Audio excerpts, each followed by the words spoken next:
ইয়া রাসূলুল্লাহ, হাবিবুল্লাহ, হুজুর, হাত কেটে দেওয়া মানে আমার দুনিয়ার জীবনটা বেকার হয়ে যাবে, দুনিয়ার জীবনটা বরবাদ হয়ে যাবে, আমি কিছুই করতে পারবো না, বেঁচে থাকবো বলেন। ইয়া রাসূলুল্লাহ, হাবিবুল্লাহ, হুজুর, আমি সব দোয়া ভুলে গিয়েছি। এই পথটা যেতে যেতে আমি কোনো দোয়া পড়িনি, আমি কেবল আপনার নামে দরুদ পড়তে পড়তে গিয়েছি। হ্যাঁ, সেই দরুদ একটু মহব্বতের সঙ্গে আমরা পড়ব। যখনই বলা হবে একটু মহব্বতের সঙ্গে পড়ব। হ্যাঁ, দরুদ শরীফ আল্লাহুম্মা সাল্লি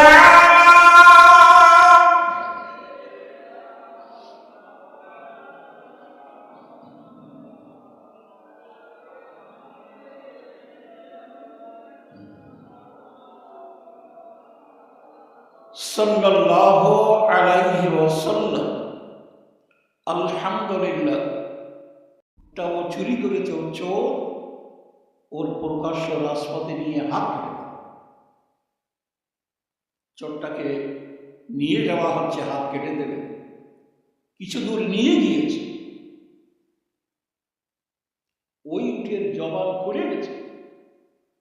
রসুলের কাছে উটটা বাঁধা আছে, উটের জবান খুলে দিয়ে মানুষের ভাষায় কথা বলছে। ইয়া রাসূলুল্লাহ, ও আমাকে চুরি করেনি, ওকে ফিরিয়ে আনে। ইয়া রাসূলুল্লাহ, ও আমাকে চুরি করেনি, ওকে ফিরিয়ে আনে। আমার রসুল জাল্লাদকে ডাক দিলেন, হে জাল্লাদ, ফিরিয়ে আনে। উট যে বলছে চুরি করিনি, ফিরিয়ে আনে। চোরটাকে ফিরিয়ে আনা হলো। রসুল জিজ্ঞাসা করছেন, বাবা সত্য করে বলো, সত্য করে বলো, জাল্লাদ তোমাকে এই পথটা নিয়ে গিয়েছে, এই পথটা যেতে যেতে কি এমন দোয়া তুমি পড়েছ যার বদৌলতে আল্লাহ উটটা তোমার সহায় করে দিয়েছে? বাবা, এই পথটা যেতে যেতে কি এমন দোয়া পড়েছ, সেই দোয়া পড়ার বদৌলতে উটটাকে আল্লাহ তোমার সহায় করে দিয়েছে। চোর বলছেন, ইয়া রাসূলুল্লাহ, হাবিবুল্লাহ, হুজুর, হাত কেটে দেওয়া মানে আমার দুনিয়ার জীবনটা বেকার হয়ে যাবে, দুনিয়ার জীবনটা বরবাদ হয়ে যাবে, আমি কিছুই করতে পারবো না, বেঁচে থাকবো বলেন। ইয়া রাসূলুল্লাহ, হাবিবুল্লাহ, হুজুর, আমি সব দোয়া ভুলে গিয়েছি। এই পথটা যেতে যেতে আমি কোনো দোয়া পড়িনি, আমি কেবল আপনার নামে দরুদ পড়তে পড়তে গিয়েছি। হ্যাঁ, সেই দরুদ একটু মহব্বতের সঙ্গে আমরা পড়ব। যখনই বলা হবে একটু মহব্বতের সঙ্গে পড়ব। হ্যাঁ, দরুদ শরীফ আল্লাহুম্মা সাল্লি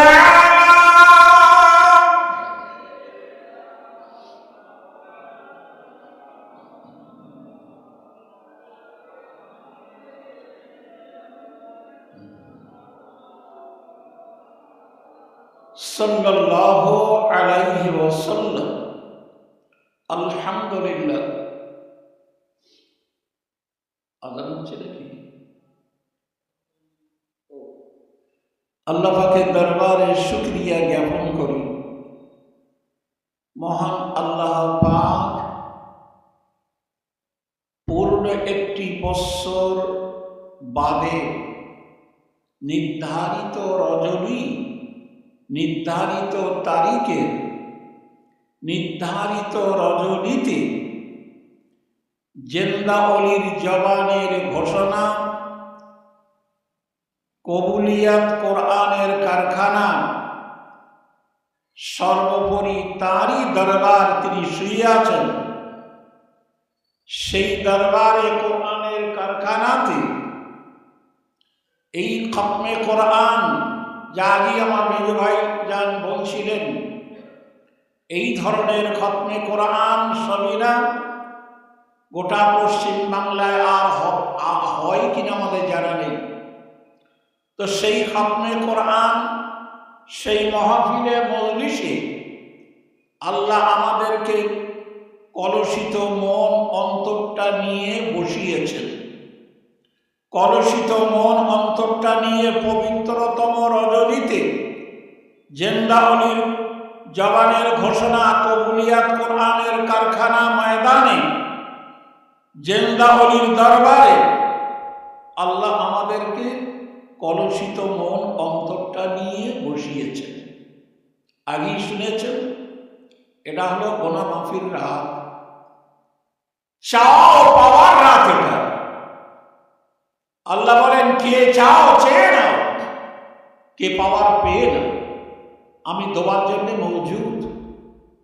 আর একদিকে এটাও জানতে হবে, জেনে রাখতে হবে, আমার আপনার পূর্বপুরুষগুলো কবরে চাতকের ন্যায় চেয়ে আছে, কবরে চাতকের ন্যায় চেয়ে আছে। তারাও আমার আপনার কাছে চাইছে, তাদেরও চাওয়া পাওয়ার রাত,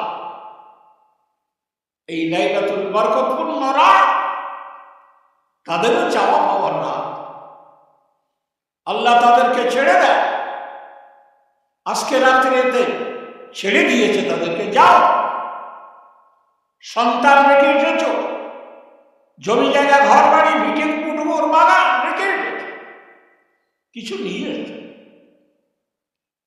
যেমন ছেড়ে দিলাম কিছু নিয়ে এসো ওদের কাছ থেকে। সেই সব পূর্বপুরুষদের আত্মা সারা রাত ফকিরের বেশে, কাঙালের বেশে, ভিক্ষুকের মতো বাবা। ফকিররা যেমন বাবা একটা টাকা দেবে, বাবা দুটো পয়সা দেবে। আমার আপনার পূর্বপুরুষদের আত্মাগুলো আজকের এই রাত্রিতে আমার আপনার কারা চেয়েছে, আমার সন্তান, তুই আমাকে ভুলে গেছিস, তুই আমাকে ভুলে গেছিস। এ বাড়ি যে আমার ছিল, এই কোটা আমার, আমি বড় কষ্ট করে বেঁধেছিলাম, এই বাগান পুকুর আমার, আমি সব রেখে গেছি, তুই ভোগ করছিস, তুই আমাকে ভুলে গেছিস, তুই আমাকে ভুলে গেছিস। আজকে লাইলাতুল বরকতপূর্ণ রাত, আমার নামে দুটো টাকা দান কর, আমার নামে একটু সবরাসানি কর, আমার হয়ে আল্লাহর কাছে একটু ক্ষমা চা, মাফি চা। তারাও আমার আপনার দিকে চাতকের ন্যায় চেয়ে আছে। এটা সেই রাত, এটা সেই রাত। আমি আপনি ছাড়া, আমি আপনি সারা এলাকার অলিদের কবর রওজাগুলো, অলিদের কবর রওজাগুলো জিয়ারত করে বেড়াচ্ছি, তারাও আমার আপনার কাছে চেয়ে আছে। তাদের হয়ে কতটা কি করেছি, আজকে তাদের নামে কিছু করতে হবে, কিছু করতে হবে। তাই সকলের কাছে অনুরোধ, আমি প্রসঙ্গ বাড়াবো না।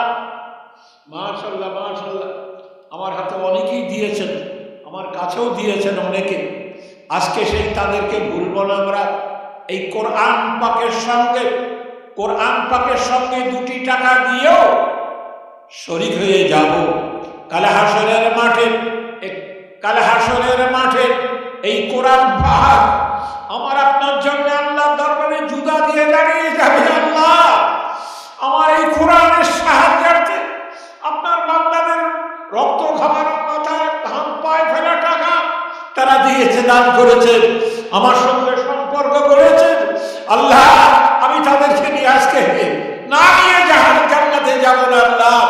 তাই সকলের কাছে 5টা 10টা 2 টাকা হলেও একটু শরীক হয়ে যান, কোরআন পাকের সঙ্গে শরীক হয়ে যান। আল্লাহ, আপনার বান্দার বান্দিরা যারা দিচ্ছেন সবই আপনি খবর রাখেন। আল্লাহ, সকলের দানকে কবুল করুন। আমার আপনার পূর্বপুরুষ যারা কবরের সহিত হাতে হাতে পাঠিয়ে দেন, হাতে হাতে পাঠিয়ে দেন। আমাদের ছেলেদের পাঠানো ব্যবসায়, বাচ্চাদের নিচে পাঠানো দিয়ে সবাই আসতে পারবে না। আল্লাহ, সকলের দানকে কবুল করুন, সকলের নেক মকসুদকে পূরণ করে দেবেন। একটা প্রমাণ দিয়ে বাইরে যাও, শিখে যাও, শিখে যাও, শিখে যাও। হ্যাঁ, হাতে হাতে যাবো, সবাই দিয়ে দেবে। মাশাআল্লাহ মাশাআল্লাহ। মাশাআল্লাহ মাশাআল্লাহ। আল্লাহ যে দান করছেন সকলের দানকে কবুল করুন, সকলের নেক মুকসুদকে পূরণ করে দেবেন। যার মাশাআল্লাহ মাশাআল্লাহ আমার ন ভাইয়ের স্ত্রী পাঠিয়েছে 1000 টাকা। আল্লাহ তার দানকে কবুল করুন, নেক মুকসুদকে পূরণ করে দেবেন। কিছুদিন আগে তিনি অপারেশন হয়েছেন, আল্লাহ আল্লাহ তাকে সুস্থতা দান করুন, বাল বাচ্চাদের ঘরে আল্লাহ ভালাই দান করুন, আল্লাহ সকলের ঘরে ভালাই দান করুন। কবরে যারা শায়িত তাদেরকে ক্ষমা করে দিন, বলুন আমিন আমিন। আমার ওই এক পাড়াতে আমার এক চাচি পাঠিয়েছে 1 লাখ করে না 200 টাকা দিয়ে, আল্লাহ তার দানকে কবুল করুন। গয়লা থেকে এক মেয়ে ছেলে পাঠিয়েছে 500 টাকা দিয়ে, আল্লাহ সকলের দানকে কবুল করুন। হাতে হাতে দেন, হাতে হাতে দেন, হাতে হাতে দেন। কেউ মহরুম হবেন না, কেউ মাহরুম হবেন না, সবাই শরীক হয়ে যাবেন, সবাই শরীক হয়ে যাবেন। হাতে হাতে দেন, কেউ মাহরুম হবেন না, সবাই শরীক হয়ে যাবেন। হাতে হাতে দেন, হাতে হাতে দেন। 2টি টাকা হলেও হাতে হাতে দেন। আজান হবে তো করি, তাহলে নামাজ পড়ে দেওয়া হবে তো নাকি? আজান হবে এক্ষুনি, তো একটু বোধহয় 20তে আজান দেবে। হ্যাঁ এক্ষুনি আজান হবে, এক্ষুনি আজান হবে। মাশাআল্লাহ মাশাআল্লাহ। হ্যাঁ সকলে দোয়া করবেন ইনশাআল্লাহ। আবার ভাই আগে 100 টাকা দিয়ে আবার ফের দিচ্ছেন। আল্লাহ তার দানকে কবুল করুন, নেক মকসুদকে পূরণ করে দেবেন। আল্লাহ সকলের জান হায়াতে সুস্থ রেখে দেবেন।